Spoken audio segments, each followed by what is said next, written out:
Hi guys, welcome back to the Book of the Nerd. My name's Jay Young, and today we're going to talk all about Deadman and the Flying Graysons. Let's get started.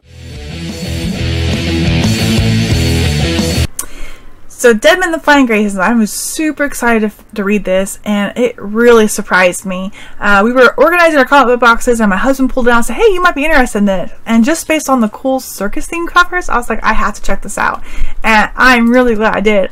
It was way better than I was expecting, and I really enjoyed it. So here is cover 1, and all the covers are circus theme, which I thought was really cool. Here is issue 2, and it is a 3-part story that takes place in the events of Flashpoint, which is really interesting. The story, the writer and creator of the story was J.T. Kroll, and the artist was Michael Jenin and Fabrizio Florentino. I hope I said your guys' names right. So like I said, there's a 3-part storyline. Deadman and Flying Grayson, they take place during Flashpoint. And I'm not familiar with the Flashpoint storyline. I've been meaning to pick it up and read it, but I haven't. But what I loved about this was it was a self-contained story.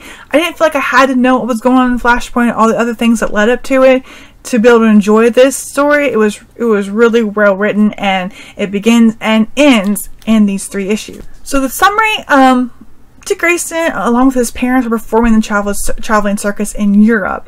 We have several characters we will recognize working as circus performers, like Deadman, Dr. Fate. The Graysons are kind of like the opening act on the trapeze, and then the Deadman, he is the main show, the attraction, and he does all these death-defying stunts on the trapeze. Dr. Fate is like this fortune teller that you can go into, like a little tent on the side, and then you have the big tent where the main attraction show is, and that's where the Graysons and the Deadman perform. So the circus is trying to stay ahead of the war. The Amazon and the Atlanteans are fighting each other. Part of Europe has been flooded, and pretty much they don't care at all about collateral damage, and there's like thousands of innocent people have just died because of these 2 powerful forces fighting each other. And like I said, I'm familiar with Flashpoints. I don't know why they're fighting, but you don't have to know for the story. So we have Deadman. He's kind of this very selfish character who only cares about himself, and he won't actually put in extra work or do anything above and beyond to help out his fellow performers. And then the other side, you have the Graysons, who are a really big, strong family unit, and they'll go above and beyond to help out people. They'll do extra work. And so you have these 2 different characters who are our main characters and who have to work together. They don't always really get along. And Deadman, I feel like, kind of has this fake exterior. Like I think he thinks he doesn't care about people, but as we kind of go through the story, you see that he really does. I think he's almost kind of lying to himself. Maybe he doesn't want to get attached to other people. So things really kind of start happening as the Amazons decide they want Dr. Fate's helmet, and they start to go find it. Of course, you know, he lives in the circus, and when they start tracking him down, oh my gosh, it is crazy. The Amazons are so brutal. They're unrecognizable to the Amazons that we know.